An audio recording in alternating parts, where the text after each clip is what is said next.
Chapter 6. Girl, it's about time, Des complained as Jamie walked into Nico's. Where you been? Something about his question made her so angry that she couldn't answer. It didn't help that Darcy, Hakeem, Cooper, and Tara were there too, listening to every word. And don't say it tryouts, he added, resting his arms on her shoulders as if she was his property. They were at the tryouts too, and they've been sitting there for about 5 minutes. Tasha, Vanessa, Renita, and Kim were sitting in the corner. Vanessa held Tasha's pink phone between her long nails. The girls were hunched close like animals at a feeding. They cackled loudly several times as they looked at something on the tiny screen. Great, Jamie muttered, ignoring Des's question. This is just great. What's the matter, girl? Tara asked. She slid the pizza they had ordered toward her. Nothing, Jamie sighed, not wanting to explain it. I'm just tired. I'd be tired too if I was you, Cooper joked. Listening to his big mouth all day is enough to wear anyone out, he said, looking at Des. Man, why you gotta be like that, Coop? Des protested. Because you always bugging her, that's why. You ever see what the coach has them girls doing? I used to think cheerleading was all pom-poms and stuff, but one day I passed by the gym after school and the coach had all the girls doing backflips and step dances. That's no joke. I could never do that. So what were you doing watching them cheerleaders in the first place? Tara cut in, raising an eyebrow at her boyfriend. Uh-oh, Hakeem said with a smile. You walked right into that one, Coop. Oh, come on, T. It wasn't like that. Mm-hmm, Tara said, a teasing glint in her eye. Des ignored them both.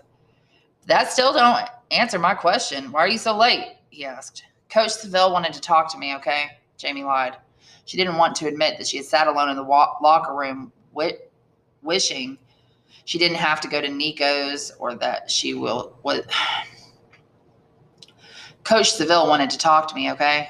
Jamie lied. She didn't want to admit that she had sat alone in the locker room, wishing she didn't have to go to Nico's, or that she was still bothered by what Des had said to her the other day. Even though he apologized, she still thought about her reputation and how he had expected her to kiss him whenever he wanted, or maybe go further. Maybe that was why he wanted to go out with her in the first place. The thought made her stomach churn. Why didn't you say so? Des answered, squeezing her a bit tighter. His sweaty skin clung to the back of her neck. She felt trapped, almost claustrophobic. Having Vanessa and the other girls so close only made it worse. She wanted to shrug him off and walk out, but she couldn't think of a way to do it without making a scene. I hope your coach wasn't talking to you about your grades, Darcy chimed in. They treat the cheerleaders just like athletes. You have to keep your grades up to... That's because we are athletes, and no, it wasn't about my grades, okay? Jamie snapped. It was something else. Her eyes strayed toward Vanessa and her friends. She wondered what they were staring at on the tiny screen.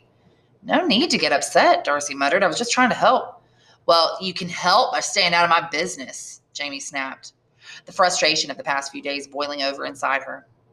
Did you ever think I might get sick of hearing about what a great student you are compared to me? Are you Darcy's sister? I'd expect better from Darcy's sisters. Blah, blah, blah. Darcy blinked at her in surprise. I'm sorry, Jamie. I just meant... Yeah, I know what you meant. Jamie rolled her eyes. But maybe if I make cheerleader, you'll get some of what I've been dealing with. Maybe someone will ask you if you're Jamie Wills' sister instead of the other way around. In the meantime, just leave me alone. Darcy recoiled as if she had just been slapped. Tara grunted, while Cooper grabbed another slice of pizza in silence.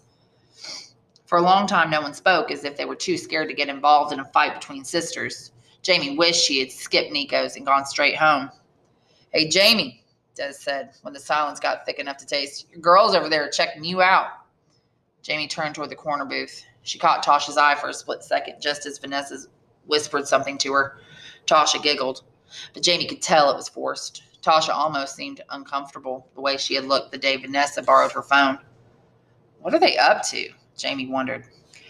Just then, Renita leaned in close and said something into Vanessa's ear. All the girls stopped talking and turned their heads back toward the door. Jamie followed their stares. Angel McAllister walked into the restaurant, still wearing the shorts and t-shirt she had on at practice. A thin little girl with the same round face and dark coffee bean eyes held her hand. Is that Angel's little sister? Jamie wondered. The way she looked up at Angel as they approached the counter made her think so. Hey, ain't that the skinny girl Vanessa was dogging the other day? Des asked. Her name is Angel, Jamie snapped. As she watched, Vanessa slid from her booth and started toward Angel and her sister. Jamie had a bad feeling. Without a word, she rose from her chair and moved toward the counter. Des and the others looked surprised as she passed, but Jamie couldn't explain. Not now. "What's up, Angel?" Jamie said, darting in front of Vanessa. She could tell from Vanessa's expression that she had gotten in her way and stopped her from doing something rude. "I didn't know you came to Nico's." "I don't," Angel said, nervously eyeing Vanessa. "This is my first time here. I heard they have the best pizza around, so my mom sent us here to get one." Jamie could tell Angel was uncomfortable. "What are you doing, Jamie?" Vanessa grumbled, her eyes narrowing. "Nothing. Just saying hi to my girl, that's all," Jamie replied, raising her voice so that everyone at her table could hear. She figured Vanessa wouldn't start anything if she knew Darcy and Tara were watching too. "That okay with you?" Vanessa glanced over at her table and gave a quick fake smile, but her eyes were anything but happy. Angel quickly ordered her pizza. Her little sister hovered by her waist. "So you going to do your aerial for the audition tomorrow, Angel?" Jamie continued. She hoped the pizza would be done quickly and Angel and her sister could get away before anything bad happened. "If we all make the team, you'll have to teach us how to do it. Maybe even you, Vanessa." "There's more to cheerleading than aerials, Jamie," Vanessa snarled. "Yeah, but it doesn't hurt their chances, does it?" Jamie replied. She wanted Angel to hear her. She looked so nervous, so scared whenever Vanessa was around, and yet Angel had something special. Jamie wanted her to remember it the night before auditions. She knew Vanessa would try to rip it away. "Whatever," Vanessa huffed. "It's not enough, especially not for her." "Here you go," interrupted the guy working at the counter. He slid a box toward Angel. "That's $10. Angel let go of the little girl's hand and gave him a crushed wad of bills. Then she grabbed the pizza box. "See you, Jamie," she said quickly. "Come on, Dion, let's go." Vanessa's hand flashed out the instant Angel shifted her attention to her sister. The pizza box tipped precariously and began to spill toward the floor, but Jamie reached forward and grabbed it first. "Whoa," she muttered as the box leveled out in Angel's handskin. "That was close." Angel stared at Vanessa for what felt like forever. Jamie could feel the battle going on between them. "Angel, let's go," Dion whispered. "I'm hungry." The little girl's voice broke Angel's stare. She grabbed the pizza with both hands this time and turned toward the door.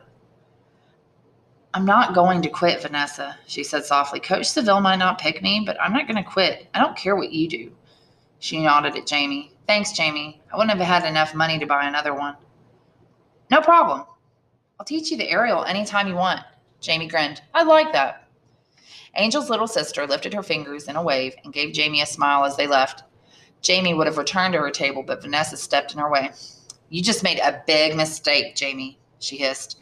"I gave you a chance, but it's over now." There was a smudge of mascara under her right eye that made her look like someone had punched her. The smudge and the angry sneer on her face made her suddenly look very, very ugly. "Is everything okay?" Des had gotten up from the table. Darcy, Hakeem, Tara, and Cooper walked up behind him. "Everything's fine," Vanessa's voice dripped with honey, but her eyes glinted with anger. "We've got to get you home, Jamie," Darcy said. "Yes, get home, Jamie," Vanessa said in a sugary tone as fake as cotton candy. "I'll see you tomorrow." Jamie could hear the threat in her voice even if no one else could. She walked out of Nico's uneasily, wondering what Vanessa was up to. "Why did you do that to me, Jamie?" Darcy asked as soon as they got outside and everyone split up. Her voice was almost shaking with anger. "Why did you embarrass me like that in front of my friends?"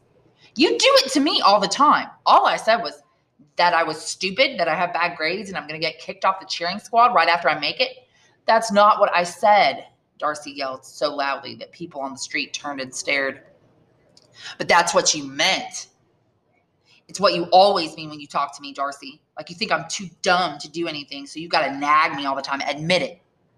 "Forget it," Darcy muttered. "There's no use talking to you sometimes." She turned and walked briskly down the street, her arms wrapped tightly around her books. Jamie stood on the corner, trembling with anger as her sister disappeared down the block. Everything suddenly seemed so complicated. Her relationship with Darcy, her feelings about Des, her performance in school, the cheerleading tryouts. It seemed as if everyone was pressuring her to be someone else. Her family and teachers wanted her to be Darcy. Vanessa wanted her to be like Tasha and pick on Angel for no reason. Des wanted her to be the girl with the bad reputation. But Jamie wanted none of this. And yet, The more she tried to be herself, the more trouble she got into. Confused and uncertain, Jamie reluctantly followed Darcy home. "In here," Dad called when Jamie finally reached the house. His voice had an urgent sound to it. Jamie sighed. She figured that Darcy told him they had gotten into an argument at Nico's. Now she would have to explain to Dad what happened. "Thanks a lot, Darcy," she thought, "as if making my life miserable at school isn't enough." She trudged toward the sound of her father's voice, expecting to find him in her parents' room, but instead the door to Grandma's room stood wide open. A hint of Grandma's lilac perfume still hung in the air. It almost seemed as if Grandma herself were inside, ready to greet her with a smile. Instead, Dad was sitting on the floor, wearing an old t-shirt. Sweat darkened his shirt beneath his arms and along his back. Mom sat next to him in Grandma's old rocking chair, wiping her eyes with a wad of tissues. Darcy stood in front of them. They were staring at an open cardboard box. No one looked up when Jamie walked in. "What's going on?" she asked. "Well, your father took some time off to go to the doctor with me today, and we figured it's time." Her mother shrugged her shoulders a bit. "Grandma's been gone over 3 months, and we got to start making room for this baby. So," Jamie looked around. Until today, the room had been left exactly as it had been when Grandma was alive, but now Jamie noticed that her curtains were gone and the windows looked stark and bare. 2 of the dresser drawers were open and clothes were scattered on her bed. When Jamie glanced at the closet, she could see that all of Grandma's shoes were gone. Jamie swallowed down a lump in her throat. Grandma had died in this room. Jamie shook, remembering the morning they found her silent and still in her bed. After her stroke and a long, slow decline, she had passed peacefully in her sleep, taking her voice, her wisdom, and her comforting presence with her. It didn't seem right to throw all her things in a box as if she had never been there.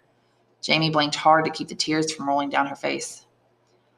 "I know," Mom said, gently touching her shoulder. "You can really feel her spirit in this room. But she'd be the first one to tell us to move on. I can hear her in my head right now. She's saying, 'Maddie, you got to get that room ready for my grandchild, you hear? A baby needs more space than I do.'" Mom sounded just like Grandma. Jamie wanted to both laugh and cry. Even though what Mom said made sense, Jamie didn't want to let go of Grandma's room. Somehow it made it seem as if she was still nearby, ready to listen when no one else would. Jamie wished she could talk to her right now. "Are you getting rid of everything?" she asked, trying to hide her thoughts. Mom shook her head. "No, we're keeping the things that meant the most to her. But she wouldn't want us holding on to her clothes forever, especially when someone else could wear them. You understand, right?" Jamie nodded, but understanding didn't make it any easier. Her throat felt as if she had swallowed a basketball. She hated watching Grandma's room being torn apart, no matter what the reason. "Darcy's packing up her dresser. Maybe you can do the closet. Here." Dad held out a box of plastic bags to her. Mom watched her from the rocking chair. "If you see something important that you want to keep, I want you to take it. Grandma would want you to, okay?" Jamie could feel her parents watching her. She knew they meant well, but it still didn't seem right. Yet what could she do? Without a word, Jamie grabbed the plastic bags and began removing Grandma's blouses and skirts from the closet. On one hanger, she found an old gray sweater Grandma used to wear. Stuck on the front was a button Jamie had made her on Mother's Day in Miss Kopik's first grade class. "World's Greatest Grandma," it read in awkward pink letters around a picture Jamie drew of herself in crayon. At the time, Jamie thought her picture was perfect. Now she realized it looked silly and sloppy. Yet Grandma wore it as if it were a priceless treasure. Jamie wondered if she was just being nice or if she really did like it. "Look at this," Darcy said, breaking her thoughts. She held a big black hat with a pink flower pinned to the side. "Her Sunday hat," Mom said. "She must have worn that hat to church 1,000 times before she got too sick to go." Her voice trailed off. "Maddie," Dad went over and patted her shoulder. "You okay? You want to stop?" "I'm okay, Carl. I just can't help thinking about how happy she would be to have a baby to hold again. She'd be smiling ear to ear." "Yes, she would," Dad agreed. Jamie winced. Of course Grandma would love the baby, but why did they act as if everything would be better once the baby arrived? A baby wouldn't fix everything. "Grandma's still gone and my life's still a mess." Jamie almost said the words out loud as she filled another bag with Grandma's clothes. Next to her, Mom leaned forward in Grandma's rocker and stood up slowly, resting her hands on her belly. "Well, I got to work tonight, so I'd better get changed." Just then, the phone rang. Darcy moved toward the door, but Mom stopped her. "I'm up. I'll get it," she said, and stepped into the hallway, swaying slightly as she walked. "So, Darcy, how's school?" asked Dad. "Good," Darcy answered. She then went on about what she found on the computer and how she was going to take some test called the PSAT in a few weeks. Jamie ignored her, carefully removing the button she had made from Grandma's sweater. She had just slipped it into her pocket when she heard the phone slam down in the other room. "Jamie Wills!" her mother hollered from down the hallway. "Get your butt out here right now." "What is it, Maddie?" Dad asked. Darcy turned and flashed Jamie the "what did you do now" look. Jamie almost told her off as she rushed to Mom. Dad followed right behind her. Mom stood at the kitchen counter with a look of fury on her face. "What, Mom?" Jamie asked, bewildered. "What did I do?" "It's what you didn't do, according to Mrs. Gessner, your algebra teacher." That was her on the phone. She looked over Jamie's head to her father. Jamie felt her stomach sinking as her mother scowled at her. "Apparently, Jamie failed a test and was supposed to bring it home for us to sign. You seen a math test?" Dad shook his head. "That true, Jamie?" "Yes, but that's only part of it, Carl. Mrs. Gessner says Jamie told her we signed it." "What?" Dad crossed his arms on his chest and shook his head. "She was supposed to meet her after school for extra help, but she skipped it twice for cheerleading practice." Her mother fumed, the creases in her forehead deep and angry. "Jamie, if I've told you once, I've told you 1,000 times. There ain't gonna be no cheerleading if you can't keep your grades up." "I know," Jamie tried to explain, "but Mom, this is just one stupid test and I'm gonna retake it tomorrow." "Did you study? Did you go get some extra help?" Jamie hung her head. "No, of course not. You're too busy with cheerleaders and sneaking around with that boy Desmond Hodden." "I didn't sneak." "Maddie, remember what the doctor said. Not to get upset," Dad urged, putting his hand on Mom's shoulder. "It's too late for that, Carl," Mom snapped, shrugging away from him and turning back to Jamie. "You're not going to amount to anything in this world if you keep this up. You hear me? The only reason you even made it through 8th grade is because your teachers cut you some slack with all the problems we went through last year." Her mother flashed Dad a knowing look and shook her head. Her mother flashed Dad a knowing look and shook her head as if she were disgusted.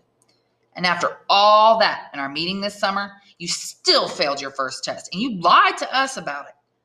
Mom's voice boomed with anger. "Maddie, and for what?" she continued, glaring at Jamie. "Stupid cheerleading. I can't believe this." Jamie knew she had been wrong to lie. Deep inside, she also knew she would never achieve as much as Darcy. But one word Mom said set off a spark in her head.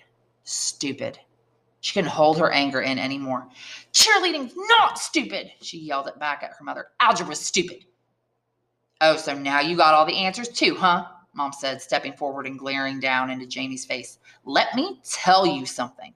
You better turn this around and start being more like Darcy when it comes to school, or we're going to have some serious problems around here." Jamie trembled in rage at Mom's words. There it was again. Be like Darcy. She wanted to grab her mother's shoulders and shake her. "I'm not Darcy, Mom," she shouted. "Maybe if you weren't so caught up in Darcy's testing and Aunt Charlotte's computer and your stupid plans for the baby's room, you'd see that." Whack! Mom's open palm struck Jamie on the side of her face, filling her cheek with pain. Dad darted in between them and gently nudged Mom's back. "Maddie, please." "You watch your mouth, Jamie Wills," her mother hissed, a fiery mix of shock and fury in her eyes. "I can't even stand to look at you right now. Go to your room." Jamie stood still. Even though she knew she should move, her feet felt nailed to the floor. "And tomorrow, you better pass that test, you hear me? If you don't, cheerleading's over, and you're going to be grounded in this house until you get your head on straight and learn to speak to me with some respect. You hear me? Now go." Jamie didn't move. Her cheek throbbed where her mother's fingers had struck her. Tears pooled in her eyes, but she wouldn't let them fall. Not with everyone staring at her, not with Darcy's mouth hanging open in disbelief. "You can send me to my room all you want, but you can't make me care about that test," Jamie said, her chest heaving. "I'm not like her, okay?" Jamie jerked her head toward Darcy. "I never have been. I'm sorry if that's not good enough for any of you." Her mother turned and rubbed her forehead as if she had a terrible headache.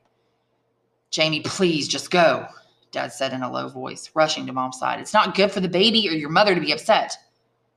"But what about me?" Jamie thought as she stood at the edge of the hallway alone.